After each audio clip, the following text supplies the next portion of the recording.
angka bulat adalah 1, cluenya jika bulat adalah 1, berapakah angka adalah nilai angka dari 8? 2. Oke, betul Ibu Ima. Kemudian jika kembali lagi.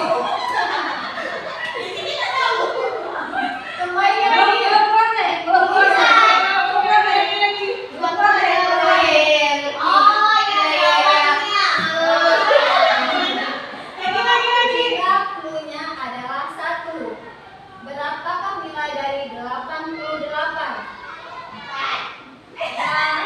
Kemudian yang boleh nyambung. Oh iya,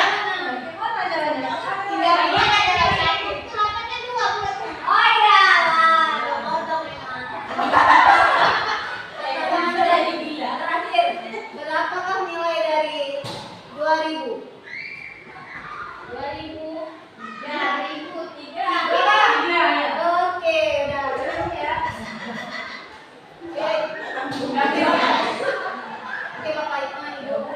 Hari ini diinginkan saya menyebarkan pengalaman dan penerapan pengalaman. Ini adalah dari ilmu yang kami dapatkan dari guru penggerak. Yang ini saya sebarkan ya tentang budaya positif. Sebelumnya Ibu sudah pernah dengar apa itu budaya positif? Belum. Nah, di sini ada beberapa konsep inti dari budaya positif. Apa saja Ibu? Yang pertama, perubahan paradigma belajar, disiplin positif, motivasi perilaku manusia, kebutuhan dasar yang seharusnya setiap manusia membutuhkannya, kemudian posisi kontrol yang harus dimiliki pada seorang guru, keyakinan kelas yang harus kita terapkan di dalam kelas bersama dengan semua warga kelas. Kemudian yang terakhir adalah segitiga restitusi. Nah, yang pertama adalah perubahan paradigma belajar. Perubahan paradigma belajar merupakan pembelajaran yang dirancang berdasarkan prinsip pembelajaran berdiferensiasi yang seharusnya lebih bermakna kepada siswa, lebih berpihak kepada siswa, sehingga para peserta didik belajar sesuai dengan kebutuhan hidup mencapai profil pelajar Pancasila. Yang kita ketahui menurut filosofi Ki Hajar Dewantara ada 2 kodrat yang harus kita ikuti sesuai dengan kebutuhan, yaitu kodrat alam dan kodrat zaman. Kemudian yang kedua adalah disiplin positif. Disiplin positif merupakan salah satu cara penerapan disiplin yang bertujuan untuk menumbuhkan kesadaran serta memberdayakan peserta didik tanpa imbalan penghargaan anak yang biasa kita kasih hadiah. Kita anaknya sudah bisa kadang menjawab soal nilai 100, kita sering kasih hadiah dalam bentuk apapun, makanan. Kemudian ancaman atau hukuman ini sering juga kita lakukan di kelas. Kadang anak masuk kelas telat, langsung kita menghadapnya. Kenapa kamu telat? Tanpa kita tanya terlebih dahulu apa latar belakang yang membuat dia menjadi telat. Sebagai pendidik, tujuan kita adalah menciptakan peserta didik yang memiliki disiplin diri, sehingga mereka mengacu kepada nilai-nilai kebijakan universal seperti tanggung jawab, kejujuran, rasa syukur, rajin, kesabaran, dan percaya diri. Selanjutnya ada kebutuhan dasar manusia. Sebelum saya menjelaskan ini, Budian bisa kasih contoh nggak? Apa sih contoh kebutuhan dasar manusia? Makan, Bu Devi. Minum. Ada yang lain? Shopping, belanja. Iya, itu termasuk juga kalau belanja. Iya. Kebutuhan dasar kita. Iya kan? Rekreasi itu. Kalau enggak shopping, nanti kalau di rumah lama-lama hilang. Kebutuhan dasar manusia adalah segala sesuatu yang kita lakukan untuk mendapatkan apa yang kita inginkan. kita memiliki tujuan tertentu agar dapat memenuhi kebutuhan dasar kita. Kadang-kadang kalau kita untuk mencapai sebuah kebutuhan, mana seseorang bisa melakukan tindakan yang positif atau negatif. Untuk apa? Agar kebutuhannya itu terpenuhi. Kalau dia yang tindakannya positif, maka kembali yang positif juga. Kalau kita mulai dengan tindakan negatif, apa yang kembali pada kita? Negatif juga. Kemudian ini dia 5 kebutuhan dasar manusia. Yang pertama, bertahan hidup seperti Budian sama Budian pikiran tadi. Makan sama minum udah jelas ya. Pakaian, tempat tinggal, keamanan, dan kesehatan. Kemudian yang kedua adalah kasih sayang dan rasa diterima. Artinya kita rasa kita diakui dalam suatu lingkungan. Kalau nggak diakui namanya kita malu-malu, saya nangkap. Seperti rasanya diperlukan berbagi kerjasama menjadi bagian dari kelompok. Kemudian yang ketiga, penguasaan. Harga diri, keinginan untuk diangkat, memimpin, berprestasi, diakui, dan didengar. Yang keempat, kebebasan seperti mandiri, memiliki pilihan, mencoba hal baru, mampu mengendalikan diri. Dan yang terakhir ialah kesenangan seperti Butika bilang tadi, shopping, rekreasi, bermain, humor, antusiasme, dan tertawa.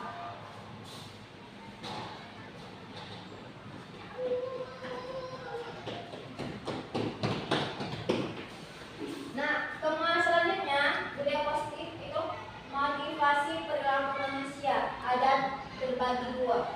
Yang pertama motivasi intrinsik, kemudian motivasi ekstrinsik, artinya dari luar. Yang pertama adalah untuk menjadi orang yang mereka inginkan dan menghargai diri sendiri dengan nilai-nilai yang mereka percayai. Sedangkan yang dari luar untuk menghindari ketidaknyamanan atau hukuman, untuk mendapatkan imbalan atau penghargaan dari orang lain. Ini dia Ibu, ada 3 macam jenis penghargaan atau hukuman yang kita sering kita pakai ya. Yang pertama ada hukuman. Hukuman itu biasanya lebih ke pemaksaan ya. Kan pemaksaan, kalau nggak dilakukan berarti dia kita kasih hukuman. Hukuman adalah yaitu tidak terencana atau tiba-tiba. Murid tidak tahu apa yang akan terjadi atau tidak dilibatkan. Berarti di sini hanya seorang gurunya aja membuat peraturan. Kemudian bersifat satu arah dan berupa hukuman fisik atau verbal. Kemudian konsekuensi terencana atau disepakati sesuai peraturan. Murid dibuat tidak nyaman.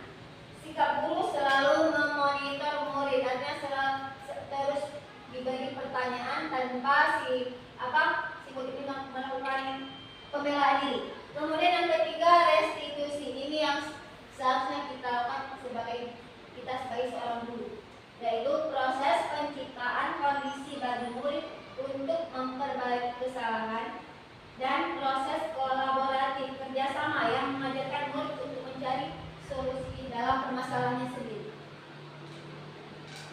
Kemudian kita sebagai seorang guru ada 5 posisi yang harus kita ketahui. Yang pertama penghukum. Penghukum ini saya sendiri juga sering melakukan. Anak nggak buat PR, dah tambah satu nih soalnya lagi. Anak jalan-jalan, udah langsung kita hardik. Kenapa jalan-jalan? Anak nggak datang sehari 2 hari langsung kita hardik. Kamu kayak mana nih mau belajar mau pintar?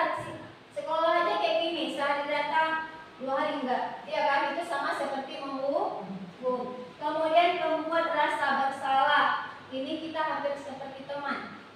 Kita terus memojokkan siswa. Gimana kamu nggak buat PR ini? Mau nilai berapa kamu? Kita langsung menjatuhkan si anak di sini. Kemudian sebagai teman kita seperti kita anggap si siswa ini sebagai teman kita sendiri. Tetapi kalau posisi kita sebagai teman ada, kalau sesama guru ada negatifnya kalau menurut saya. Misalnya saya dengan Bu Ima kan kawan saya, tolonglah jumpain Bapak. Bilang saya izin pulang hari ini. Dah, kemudian Bu Ima udah ngomong sama Bapak, tiba-tiba ada rapat sedangkan saya sudah pulang. Siapa yang disalahkan di sini? Si Ima kan? Karena Bu Ima yang meminta izin sama Bapak. Ada kalanya posisi teman ini tidak saling menguntungkan. Ada yang satu pihak dirugikan. Kemudian yang keempat, posisi pemantau. Artinya kita terus melihat kondisi si anak. Dan yang terakhir, posisi manajer. Di sini kita berusaha membantu siswa dalam menjelaskan apa kesalahannya dia, sampai dia akhirnya mencari solusinya sendiri. Kemudian contoh penerapan 5 posisi kontrol guru. Di sini ada kasus siswa tidak memakai atribut lengkap dengan saat upacara bendera. Di sini kita kayaknya sering ya kita lakukan. Anak nggak pakai topi, hormat bendera 1 jam. Anak nggak pakai dasi. Berapa kali ibu harus bilang? Kamu selalu saja mengecewakan ibu dan bapak. Menurut ibu-ibu semua, ibu-ibu hebat semua. Kalau kita selalu bilang hormat pada bendera selama 1 jam, itu termasuk hukuman atau bukan? Hukuman, karena kita sudah memaksa anak untuk hormat. Kemudian yang kedua, berapa kali ibu dan atau bapak harus mengingatkan kamu? Itu sebagai apa? Pembuat rasa bersalah. Tanpa disadari si anak sudah mulai berpikir dia sendiri. Oh iya ya, ibu udah berapa kali dia memikir sendiri. Sudah sering diingatkan tapi masih aja. Berarti menemukan kesadaran dirinya. Kemudian contoh penerapan kasus kedua, siswa ayo dong ikuti aturan sekolah. Kalau bantuin ibu ya, kali ini aja. Ya sudah, tidak apa. Lain kali jangan sampai berbuat seperti ini lagi ya. Ini posisi kita sebagai teman. Dan yang terakhir, kamu sudah melanggar peraturan sekolah. Kamu tahu konsekuensinya, kamu tahu akibatnya. Setelah upacara, kamu beratributnya ke koperasi dan jangan diulangi lagi. Ini sebagai pemantau, artinya kita si anak sudah tahu masalahnya, kemudian kita beri dia solusi.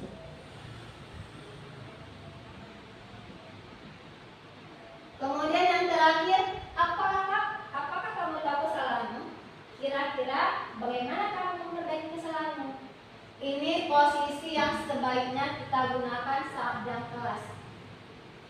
Posisi sebagai manajer. Kita tanya dulu si anak ini kesalahannya apa. Kemudian kita tanya bagaimana cara menyelesaikannya. Tidak langsung memojokkan kamu udah salah. Tidak. Kemudian di sini ada kalimat saya kecewa sekali dengan kamu. Kira-kira posisi kontrol apa yang cocok? Apa ya? Merasa bersalah. Yuk kita cek. Oke, betul. Kemudian ada pertanyaan kedua. Apa rencanamu untuk menyelesaikan masalah ini? Manajer. Udah tahu nih sebenarnya gurunya nih.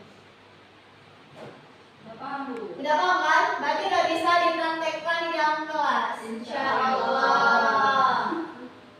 Mengapa keyakinan kelas? Nah, di sini mengapa keyakinan kelas, bukan peraturan kelas. Kira-kira ada yang tahu jawabannya kenapa? Tidak. Bu Yani?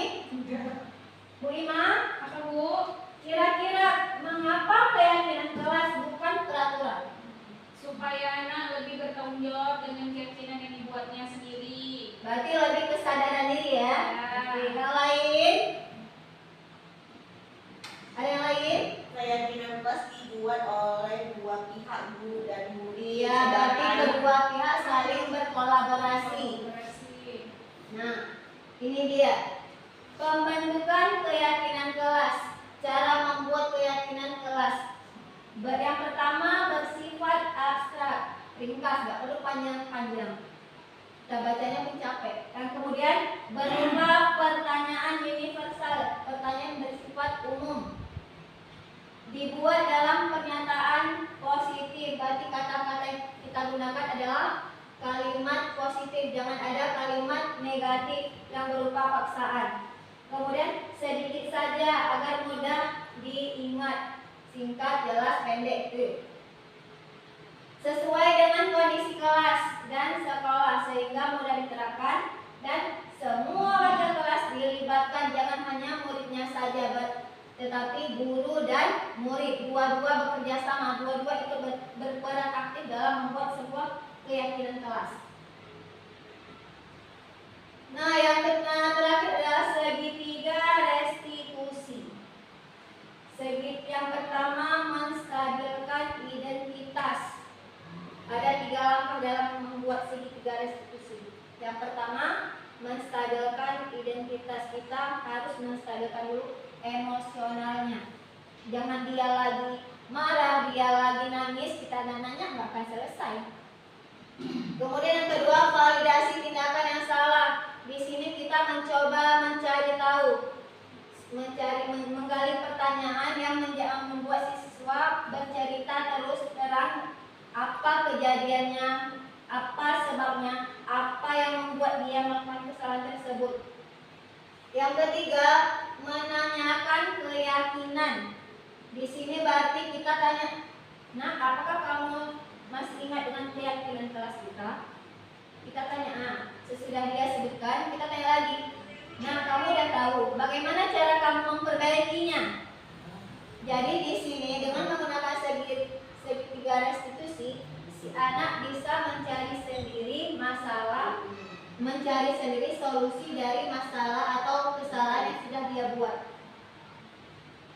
Nah, yang pertama tadi menstabilkan identitas. Ada beberapa pertanyaan yang mencakup seperti berbuat salah itu wajar, tidak ada manusia yang sempurna. Ibu bapak juga pernah melakukan itu. Ibu bapak tidak mau mencari siapa yang salah, tetapi ibu bapak mencari solusi. Kamu berhak merasa begitu. Itu contoh pertanyaan dari menstabilkan identitas. Kemudian menanyakan keyakinan. Apa keyakinan kelas kita? Nilai-nilai apa yang telah disepakati bersama? Seperti apa gambaran sebuah kelas yang ideal menurut kamu? Kamu ingin menjadi orang seperti apa? Nah, pertanyaan ini bisa kita tanyakan kepada siswa sehingga membuat dia menyadari kesalahannya dan kemudian membuat siswa tersebut tahu solusi yang akan dia perbuat selanjutnya. Nah, ini paparan tentang budaya positif. Mungkin ada pertanyaan dari ibu-ibu semua. Boleh bertanya.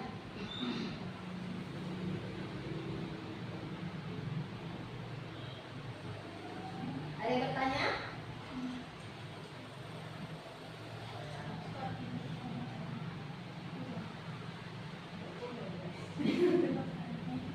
Apa aja boleh? Tapi yang nyangkut di sini.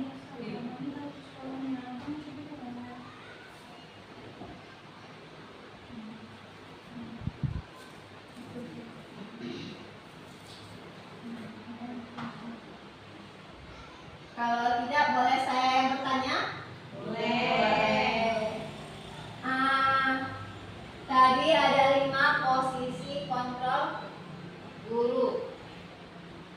Kira-kira posisi mana yang Dan bukalah matamu, saatnya meraih mimpimu.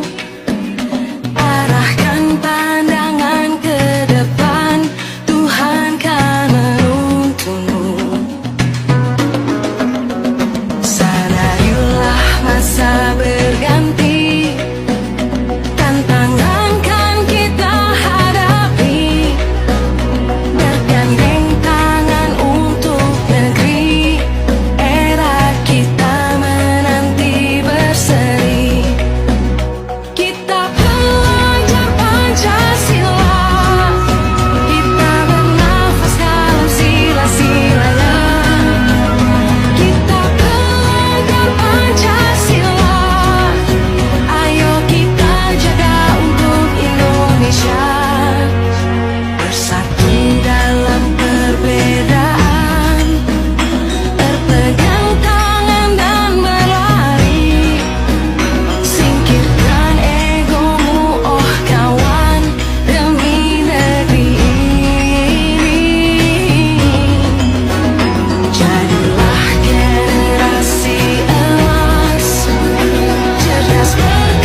Kemudian boleh main-main?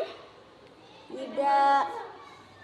Jadi yang Al buat tadi mempukul si Al, buang bukunya, itu udah termasuk kesepakatan kelas kita tidak?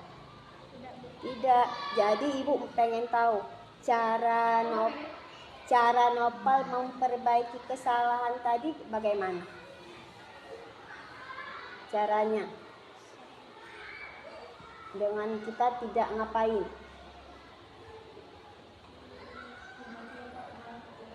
Dengan apa? Tidak belajar dengan betul. Kalau ibu suruh nulis, kita menulis. Kalau kawan ganggu, cukup bilang sama ibu, biar ibu yang bantu ini, bantu apa, cari kenapa permasalahannya. Kemudian Nopal bersedia memperbaiki kesalahan tadi. Jadi bagaimana cara Al memperbaiki kesalahan tadi? Cara Nopal minta maaf. Sama siapa minta maafnya? Sama kawan. Kemudian kalau ada yang ganggu Nopal, berarti Nopal nggak perlu balas kan? Nopal kasih tahu sama ibu dulu. Jadi Nopal meminta maafnya mulai dari kapan? Iya, mulai dari sekarang, karena dengan cara kita minta maaf belum tentu kita itu salah. Kita harus berani minta maaf karena itu perbuatan yang baik. Berarti jadi mulai hari ini Nopal mau jadi lebih baik lagi kan? Oke. Perbaiki diri biar kita jadi orang yang disayang sama semua orang.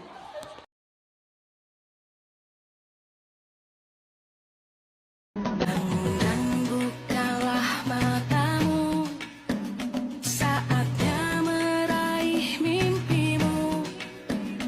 Arahkan pandangan ke depan, Tuhan kan menuntunmu. Sadarilah masa berganti, tantangan kan kita hadapi. Bergandeng tangan untuk negeri, era kita menanti berseri. Kita belajar Pancasila, kita bernafas dalam sila-silanya. Kita belajar Pancasila, ayo kita jaga untuk Indonesia. Bersatu dalam perbedaan, berpegang tangan dan berlari. Singkirkan egomu, oh kawan, demi negeri ini. Jadilah generasi emas, cerdas berkarakter itu kita.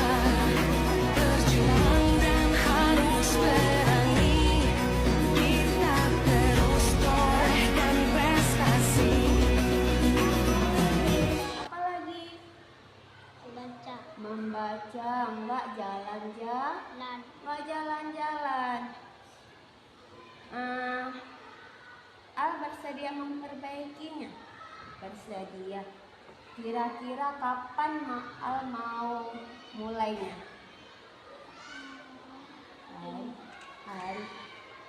Hari ini. Dengan cara apa? Mulainya dari mana dulu nanti Al buatnya? Nulis, duduk yang rapi, enggak jalan. Berarti kalau kita udah nulis, duduk. Nah, jadi Al mau janji apa sama ibu ini biar Al bisa berubah, memperbaiki kesalahan tadi? Apa? Belajar dengan sungguh-sungguh. Boleh kita ganggu orang? Enggak. Apa lagi? Membaca. Kenapa membaca? Iya, biar kita bisa biar kita bisa menjadi orang sukses, maka kita harus mulai belajar dari sekarang. Jangan banyak main-main lagi, jangan banyak jalan-jalan lagi ya. Oke. Hanggang